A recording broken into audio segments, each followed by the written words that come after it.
Well, I mean, it's something that we're marginally into, Brandon. So it's like, I don't know.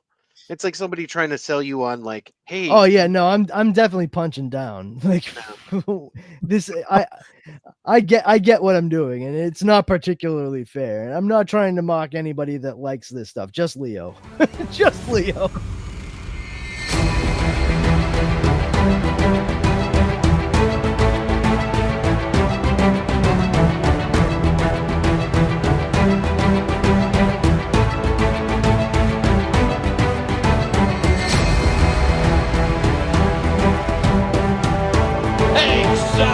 can I have your attention, please? I would piss my pants. Let me just try something here. Hold on. Like for some reason, it makes me think of the lawyer from Strange Brew. Oh, It's the media. Let me handle this. And he goes out there and fucking kung fu beats the shit out of all of them. Like, not at all what I was expecting. Amazing. guys, I got to tell you, we did a special on Val Kilmer for Retro with Octopus, so it gave me a chance to watch both Real Genius and Top Secret back to back. What an absolute delight that was. Let me just tell you. And I actually found more nuance in Real Genius watching it again for like the 67th time. And I appreciate Chris Knight now because he wasn't a smarmy troublemaker. He was genuinely curious. And the way that he asked questions, I'm like, wow, he really understood this assignment. So Val Kilmer, I like that movie even more now. I think I honestly have said it before, and I'll say it again right now. The character of Chris Knight, as portrayed by Val Kilmer, was incredibly informative to how I developed my own personality as an individual growing up, and kind of even gives a little bit of credence. Never mind the fact that my parents encouraged like reading and learning because they were essentially both teachers, but because of things like that, like, oh hey, look at me, I accidentally radicalized myself by learning things and reading books. Whoopsie. Hey, I was more of an Oslo personally. Yeah, Laszlo Holyfeld. Yeah, no shit. No, you're the guy that would have put ice in the dry in like everywhere. Yeah. Oh man, I love that movie so goddamn much. It's good stuff, man. Like, what are your IDs? How'd I do? Terrible. Mine looks like his, and his looks like mine. Switcheroo. Oh man, so good. Yeah, it's been a bit since we had something going on, huh? I was gonna say I rewatched Tombstone for with Val Kilmer. Yeah. I rewatched Batman Forever, where I noticed that Jon Favreau was also in Batman Forever. That's insane. Like, it's so crazy. I'm like, wait the fucking hold. What? That's Happy Hogan. What the hell is going on here? Brandon, no one saw that for like 30 years. Corporate espionage. I fucking knew it. Tony Stark sent him in. He's like, listen, Happy, this is what I need you to do. I like it. I like it a lot. Fucking good. Great. Did you guys have a chance to see Thunderbolts yet? No, not yet. Is it good? It's really good. Yeah. Nice. Oh, did you go to the theater to see it? Yep. Wonderful. Yep. And Brandon, I would suggest that you go see it. Well, that's the thing. Is like I do want to go see it, but at the same time, and I'm not saying I'll dislike the movie, all right, but it's very hard for me. Like, and this is a geek thing. I'm not saying this should affect how anybody sees the movie other than me. Like, this is just my thing. I love, and this extends to the comic books, like Marvel Comics as well. And I think you guys might know what I'm going to say, but I love the Sentry. Yeah. I absolutely love the conceit that Paul Jenkins and Jay Lee came up with. The whole thing, even the playing around with the audience and pulling the whole fake. This was by an unknown artist and Stan Lee created, and it was just shelved and forgotten about. I love that whole thing because it ties so neatly into what the story is within the 4-part miniseries and the 4 one-shots that take place interstitial between each issue. comprising like 8 books altogether for the Sentry's quote debut Mhm. in the Marvel universe. With the way that the story is constructed, it's beautiful. And I'm not trying to say like, oh, this grand epic sweeping mass. No, like from a storytelling standpoint, they created a character, got everyone to buy in on it, actually followed through with providing a top quality story, and then brought everything back to the status quo without having to do anything like a company-wide retcon due to the nature of the story itself. So everything that we saw occur during that story, and even the backstory they gave us leading up to everything that had happened and now resulted in Bob remembering, actually happened. It's canon. And I love the fact that they closed it off at the end and said, like, yep, all that happened. And guess what? It needs to be the thing that stays in Pandora's box. It can't be opened. And that's that. Absolutely fantastic. And I think they did a huge disservice to the character and the story that was told by introducing the Sentry into the Marvel universe all over again, but like for reals this time. And it's just the Sentry to me is a much better character than just kind of being used as this brand new superhero, supervillain type that they need to learn how to deal with / work around / work with. So yeah, I have some baggage coming into the movie. That doesn't mean I can't shut that off and enjoy it. I just kind of, part of it is I just started a new job. So I got to acclimate a little bit to that.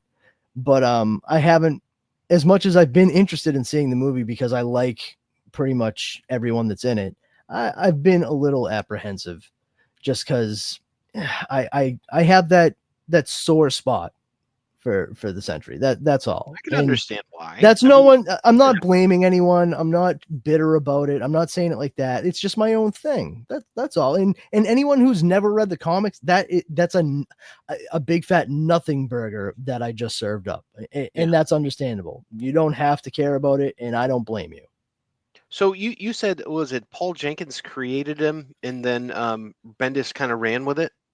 Yeah, Paul Jenkins That's and Jay yeah. Lee created the Sentry and worked with everyone in Marvel and even Wizard magazine to convince everyone that this was a character that was actually shelved, like the Lost Files kind of thing, and it was created by Stan Lee and actually a fake artist, someone they created named Artie Rosen back in the 60s, and it predated the Fantastic Four by like a full year.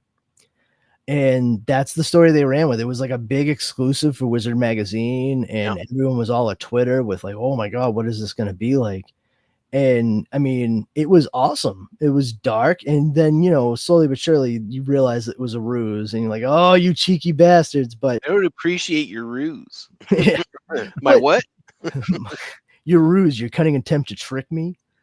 But yeah, like they pulled it off. They pulled it off so well. And I get, you made such a well designed from a visual standpoint and then well constructed like narrative.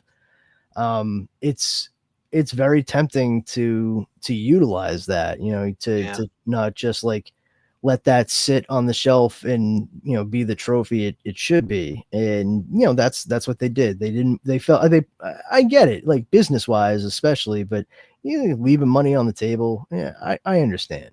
I get it. There's that line too between like cosmic Marvel and like terrestrial Marvel, and for like the most part, I really don't care for cosmic Marvel. Like it's too convoluted, and it's like I'm like Yeah, I don't really care what the in between or the strange or eternity or the ego, the living planet in general are doing. Like that's not yeah, my thing. There are people no, who are obsessed with it though, I you know. know. Yeah, So not it's me. I'm like, I'm hey, not a Marvel cosmic guy either. And that's, yeah, nothing against anybody else who is. I like the DC cosmic side of yeah, like things. I fully agree with you, and I think it's totally cool when someone's all on like, oh, I love Cosmic Ghost Rider, and I love Silver Surfer and all this stuff. I'm like, I like Silver Surfer. I don't know that he's got enough to keep my attention. know? I have tried several times throughout my life, and I just cannot. I just don't enjoy the adventures of Silver Surfer, and it's just not for me. But I mean, a lot of people like the character, and that's awesome. It really is. It seems like he would have worked better in like Heavy Metal magazine or something like that, where he would go to like a new planet and find something like crazy and be like, oh, this is just like a syndicated like one shot 15 pager. He's going to go stranger in a strange land, try to fix what's going on, and or observe and leave. Like Yeah. that would have been fine. Would that work though? Because Yeah. how heavy is silver? Fuck. God damn it. For those listening, if you get real close to the speaker, you can hear the seething stare I'm giving Leo right now. AG. Oh my. Yeah. So anywho, yeah, I mean, honestly, That's all I have to say about that. Yeah, I honestly have no use for the cosmic side of things, but regardless of all that, the Sentry is a character. I'm surprised. I was honestly I was incredulous when the first rumblings started coming up that a Stephen character Yoon. yeah, that character named Bob was going to be in it, and that it was definitely going to be the Sentry. And I was like, what? Come on, no. And then Stephen Yin, he was going to be the character, and then he had to drop out. And now we have Lewis Pullman playing Bob. And from what I understand, they never actually say like Bob Reynolds or Robert Reynolds. They just call him Bob in the movie. They just call him Bob. At one point, though, they do. I'm pretty sure they give his full name because they're trying to figure. They're looking up like his history because Maybe. it's My name is Bob. pretty fucked up. Bob Skywalker. What's your name? It's Ray. Ray what? Ray Star Wars. Tune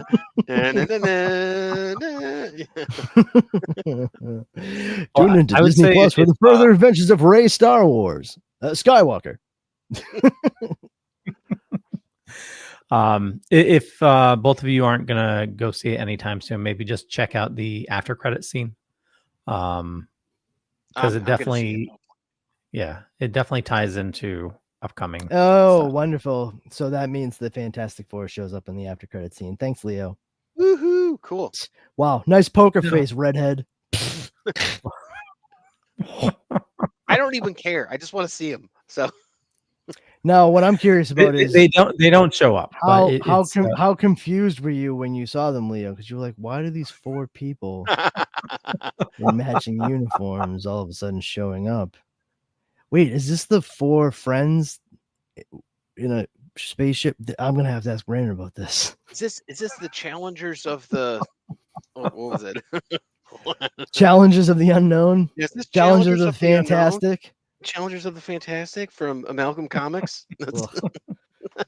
Amalgam Comics. Is this Hardcorps from from Valiant Comics? Valiant, my God. Why is there a lady here? Yeah. Oh, hey, gotta tell you, you said Valiant, so it just made me think really quickly of what the hell, Malibu. Ultraverse. Ultraverse. So I mentioned a couple months back, I was like, oh, hey, I saw these old commercials of Malibu Ultraverse, like from TV. I was like, I remember seeing these. And one of the guys in a couple of the commercials is one of the doofus bully types in Hocus Pocus. Oh yeah, like Ice. Ice, exactly, that dude. I completely forgot. And here's the thing: Dara and I recently decided to embark on our Buffy Angel adventure. I know where this is going. Yep. So we're currently watching Buffy, and we are working our way up to the end of season 3. And after that, it's a switch off back and forth between Buffy and Angel. We're going back and forth and watching them as they were when they were on TV. So you get the whole story from each as you're going along.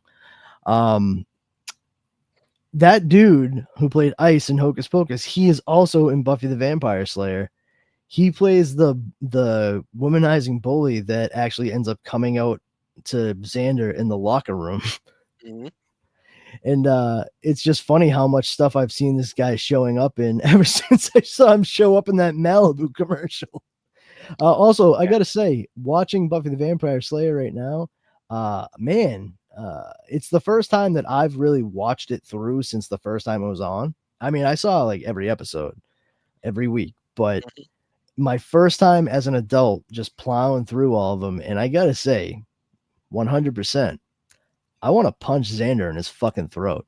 Oh, the character that you seem the most like. that dude fucking sucks out loud. Here's the thing, like it wouldn't be You're bad. on season 3 though. After season 4, he gets better. Well, that's the thing. He has gotten a bit better. Like It's as soon as you get to the dating Cordelia, then we're it at starts to get that's where we are right now. We're in the last like 5 or 6 episodes of season 2. You must have gotten to Anya in the haunted house at this point, right? Oh Nope. no. Okay. No. We're in like season 2, episode 17. But the thing is, like, oh, you haven't hit season 3. That's how caustic he is and shit. It just doesn't line up with being a 16, 17-year-old kid. If they were in college at this point in time, I could see him being this like smarmy, cynical 20-something, like sophomore in college or something. But as it is, it's like, dude, why do you talk like a 28-year-old who's trying to prove that they deserve the job they got writing a new show? Like, that's honest to God what he sounds like. Interesting. Well, I always assumed that this was that dark side of Joss Whedon where he was just gonna, like just kind of spew acid at people through the lens of another character. I mean, I'm there's sure a that's lot of that incel energy that he has in the first 2.5 seasons too. So yeah, but it's also important to remember that Joss Whedon wasn't the only person writing these episodes either. No, of course not. Yeah, so it's important to keep that in mind. Like also Was Jeton,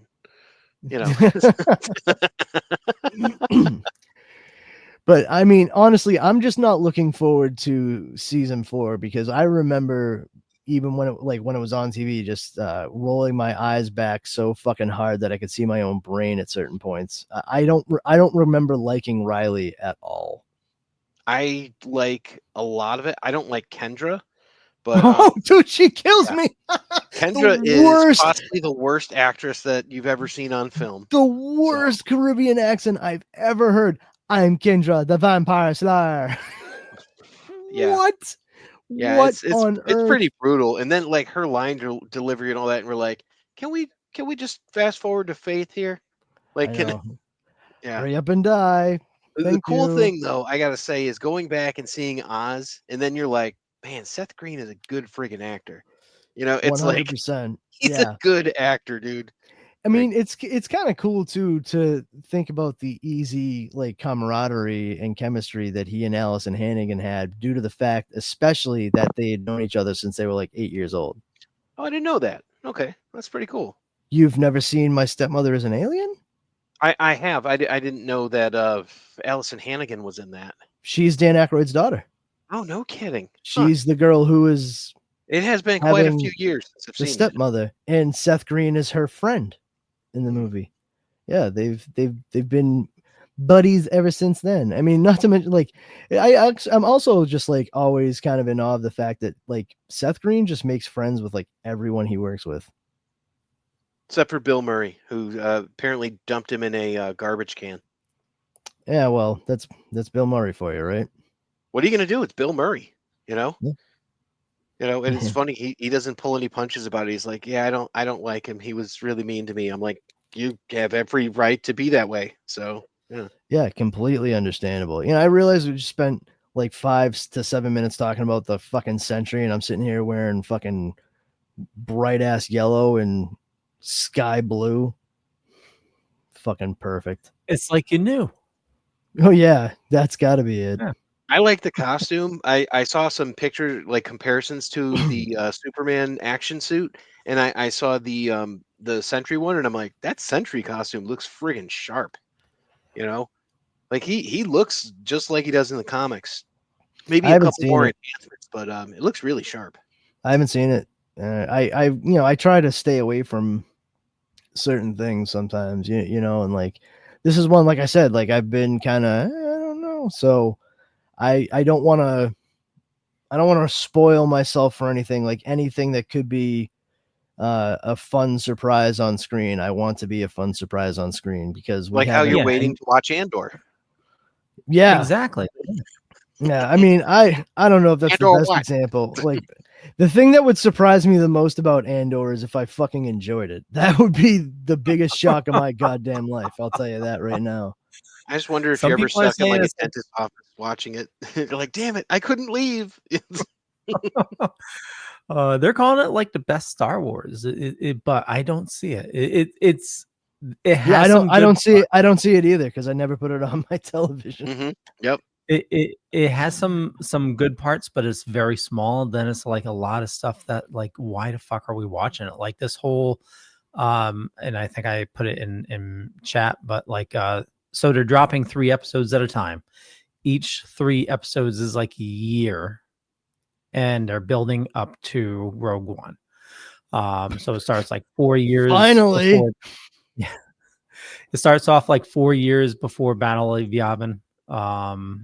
And like they spent like the first 3 episodes are focused on like How cool Andor's. Cassian Andor is. Yeah. Yeah, that his he name? gets I don't know. captured by some like unknown people. But It then spends there's an this awful lot whole of time wedding. just getting captured by other Dude, people. we could totally huh? make action figures out of those people that captured Like him. wasn't his whole thing in the first season getting captured and imprisoned? There you go. Yep. Oh wait. So hold on. So in season 2, his whole thing is getting captured and imprisoned by different people. Well, the first 3 episodes, so like the first year. So have the you second year he's not have the captured. other 3 episodes come Yeah. out yet? And what They're happens in dropping those other 3 episodes? 3 a week. Okay, That so what also happens? sounds Well, hold on, exactly wait. like Star Wars, What happens? What happens in the next 3 episodes? Those ones that came out after he was imprisoned by somebody else. They didn't focus too much time on him. It was his You mean they didn't focus too much time of the show Andor on the character Andor. of Yes. Andor? Okay, just Yep. okay, making sure I got that clear. Yep, Nice. it's like No. they slipped us with the Mandalorian, where they're like, "Hey, remember that scientist from the first episode that was on screen for 5 seconds? Here's his backstory you don't care about." Yeah, right. I'm like, "Come on, guys, show me Grogu." The Honestly, if there's anybody whose backstory I wanted to see from any of that shit, it was fucking Werner Herzog. Yes, absolutely. You are Sure. not wrong. I would like to see the baby. Can I see the child, please? Please show me the baby. Is that the baby? I finally decided it is time for me to sell the house so I can move to Florida and be closer to Disney World. I knew exactly where you were going with that. I love it. To Disney World. No, here's the thing. He's German, so he is doing a very, very, very, very soft V as the W. That's one of the Oh, things you're people saying tend World? to yeah, it's one of the things people tend to miss if they're trying to do an impression of Werner Herzog is he is German. So certain things like W's, he is just naturally he's inclined to say v instead of w. So if you watch, it's the curvature of his lip to be a V, but he makes it a W at the last possible moment. If you see it, you'll know what I mean. It's world, not It's not very world. John Malkovich too. He's like, and now we listen to the Wu-Tang Clan. I could be John Malkovich. No, I don't sound like that. Yes, you do. Yes, you sound exactly like this. Oh, my wife loves that part. She hates when I do that. It's fucking no, you sound exactly like this. Okay, So so the let's second year- cast John Malkovich in Andor. He could play Cassian. I made it to be old now. I didn't die. But yeah, so what are they doing in Andor? Those crazy Andor kids? Andorians? Yeah, I wish. So yeah, the first year was focused mainly on a wedding. The second year, there's like this party, and I forgot the character's name. He's like the lead spy, but they put a listening device on a antique, and one of the other antiques was discovered to be a fake. So they're gonna like go through all the antiques to see, if any more are fake. So during the party, they need to sneak in and remove the listening device. And in that party is Krennic from Rogue One, and also Jimmy Smith's character, Bail Organa. Oh, no kidding. Okay. So they bring him in, and also in another scene is Saw Gerrera, Forrest Whitaker. Is it actually Jimmy Smith's? Yeah. Well, okay, because I heard that I saw something that he was recast with Benjamin Bratt recently. Oh, in Obi-Wan. Oh, they're doing another Obi-Wan? No, that was the previous one. What? I'm so confused. Whatever, I don't care. It exists. Yeah, that's fine. It's fine. I actually kind of liked that one, like Obi-Wan. I was like, I'm not really looking for anything, more than just, surface deep in here. So I'm like, this is fine, Oh, I I'm mean, like, I'm okay with samesies. this. Yeah. Yeah, I'm like, listen, it is so hard for me to care.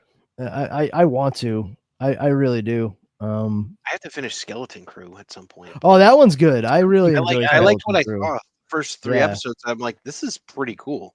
So. Yeah, that is exactly like the right way to do it. Like they nailed what they were going for, and honestly, like hats off to really sticking to Amblin stuff for inspiration when it came to it. Exactly. I mean, those are Amblin and Lucasfilm. I mean, those are two great tastes that taste great together. Like there's a reason why the shit that Steven Spielberg and George Lucas worked on together in the 80s did so well. Take a good hard look, and it's not that hard to figure out. Not that you should out and out emulate or copy anything, but they didn't necessarily. They certainly did homage shots, things like that, but they just really went for the feel more than anything else, and I think that was a mission accomplished. That's one of the few things that's come out for Star Wars in the past several years that I've genuinely enjoyed. We've been enjoying since what, 2015? I don't know. Yeah, 2015 when the new of the 3 trilogies came out, right? I forget what it's called. The Force Awakens. Oh, The Force Awakens. Was it 2015? So 10 years of new Star Wars content. Isn't that crazy? Jesus. Yeah, that is crazy. Yeah. Like, no thanks. Can you guys hear me? Okay. Yeah. Okay. You're about to defend Andor. You are skipping you're skipping like crazy and what have you, like skipping like crazy. Yeah. This is what happens when you watch Andor. It's I could see Andor being mainly it's showing you like the life of Star Wars, like what goes on, when you're not watching the movie. It's like all the background shit. Yeah, I guess some people like it, Yeah, I mean, the crazy, not the craziest thing. It's not crazy at all. But you have this power couple from that work in the Empire. One has really risen to the ranks of, like she's like a couple steps down from the Emperor now. And her boyfriend, which was the guy that, like, he was a police officer that, got demoted. Then he became a bean counter. And so they're like the 2 most boring Empire people, but they're a couple now. They're like a power couple. And apparently there's this planet that in its core has the material for like the glass for the laser of the Death Star. And if they can't source it from somewhere else, they need to get it from this one planet. But this one planet makes like the best fabric in the galaxy by these spiders. And if they mine it, it'll actually destroy the world. So this is a Futurama plot. Maybe like this is like Zap Brannigan, and here they're actually weaving the battle while we're winning. You know? Then Fry takes 100 cups of coffee. You know. But it's a Too very many like cooks. Too many cooks. Wow, you just quoted too many cooks. Yeah, you bet your fucking sweet Bippy I did. I'm not selling it at all, and nor should I. Like it's In your definitely- defense, Leo, you rarely have. Well, I mean, it's something that we're marginally into, Brandon. So it's like, you know, I don't know. It's like somebody trying to sell you on like, hey, Oh yeah, no, I'm definitely punching down. Like this, I get what I'm doing, and it's not particularly fair. And I'm not trying to mock anybody that likes this stuff. Just Leo, just Leo. I mean, there were like a couple moments that were really cool within the first 6 episodes. But other than that, it's been a lot of boring shit. yeah, I don't Man. know. Someone tried to get me to watch it, and I'm like, look, if I'm not watching this for Leo, I'm not watching this for you. So, Mom, let's go. Listen, if I put this on my television, is there a good chance that my doing so will generally and genuinely cure cancer? I don't think so. Well, then think it's I'm more- not gonna watch it. Yeah. Like, I think it's more like Poltergeist, where it's going to create some sort of, or like House, where it's going to create like some sort of vortex. vortex. Actually, I might go watch House. Go into the light, Carolyn. Go into the light. That's a Poltergeist reference, kids. It's one of those Steven Spielberg-y movies we were talking about. 1983 reference. Is that landing? From No? the 80s. From the 80s. Did not get the reference.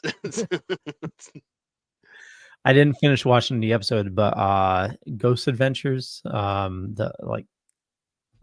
apparently they investigate the Poltergeist house. It was recently sold. Oh. Yeah. Like But Zach it's, Baggins and all them, or Yeah, the overreacting dude. Everything's a demon. Oh, yeah, I don't know. That's a whole subgenre of stuff that I never got into. Like you know, but hey, it's cool. I like that there's all this stuff that we're talking about, and there's all these things that people are into, and you know, check them out if that's your thing. I mean, Brandon and I talked for 9 minutes about Buffy and Angel, so you know, everybody's got their own thing, you know. Yeah. Aren't they rebooting Buffy? Some people's things are just better than others. Maybe we'll see. Sounds like they might just pick it up at some point down the road, but I don't know. Yeah. I'm not champing at the bit for it. I'll put it that way. Yeah, I mean, there's always something lost. It's like the law of diminishing returns. So it's like there's always some sort of thing that's lost. I feel like if you really want to see what the continuing adventures of Buffy was like, just buy the comic books from Dark Horse. Yeah, you know, they were really good. Yeah, like Brian K. Vaughan was writing those things at that point. I'm like, oh wow, this is actually really good. They do some like cool stuff with Willow and what have you too. Like, you know, that's how I kind of was keyed into like, oh, so like the original plan for Willow was kind of tamped down a bit in the series, because like their plan was to have Willow as a character develop, like progress to the point where it's like she was like pansexual, where she like didn't care like if you were even human. Like it was like genuinely just what kind of like person, like kind of soul you were. But this is not a bad thing. Let me just say that it's not a bad thing. She became a really important figure for the LGBTQ plus community. Oh yeah, and so the show was kind of like, in a manner of speaking, sort of pigeonholed. They're like, shit, like we can't really push the character forward the way we had planned, because it would feel like a betrayal to so many kids who now identify with this character. And I think they did the smart and compassionate thing by keeping the character where she was at that point in her life, you know, and didn't try to mess around with that.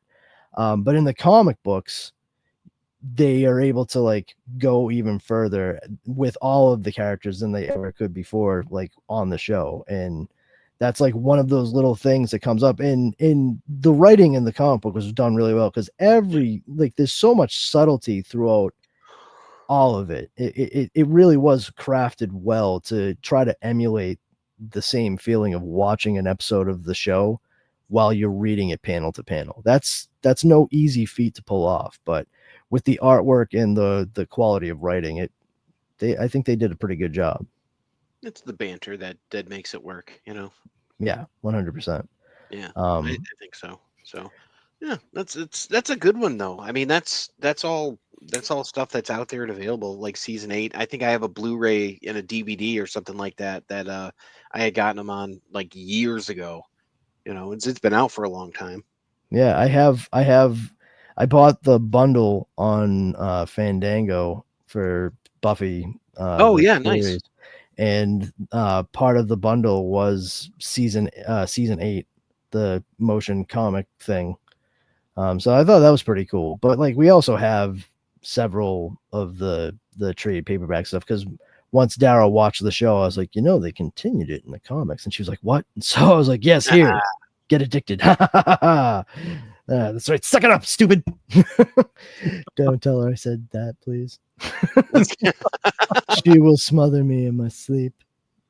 I mean, it's a good thing she doesn't listen to this show.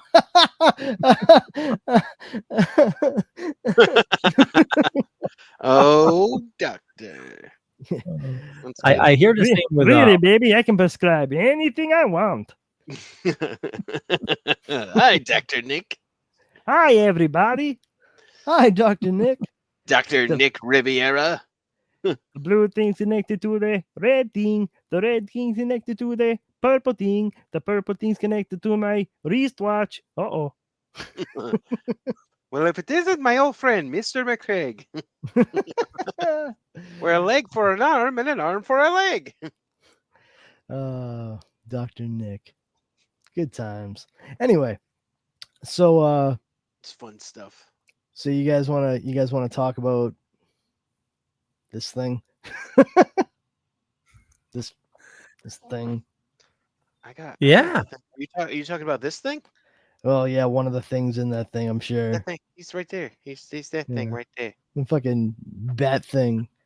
Coming from the second wave of Amalgam Comics, otherwise known as my second favorite wave of Amalgam Comics. It's funny because there were only 2. So let's take a break and we'll be right back with our covering of Amalgam. But Leo's going to have to introduce the show and all that good stuff. After these messages, boom, boom, boom, boom, boom, we'll be right back, thing. Didn't see that coming. Thank you. Shock and awe, that's what I go for. Or mild amusement, at any rate. Well, this is going to be, we'll load us on both shows, right? Yeah, I don't know how the hell you want to do this. I don't know. We'll figure it out. Sure. Do we want to do it as an comics, or we could do it like a. Let's do an amalgam.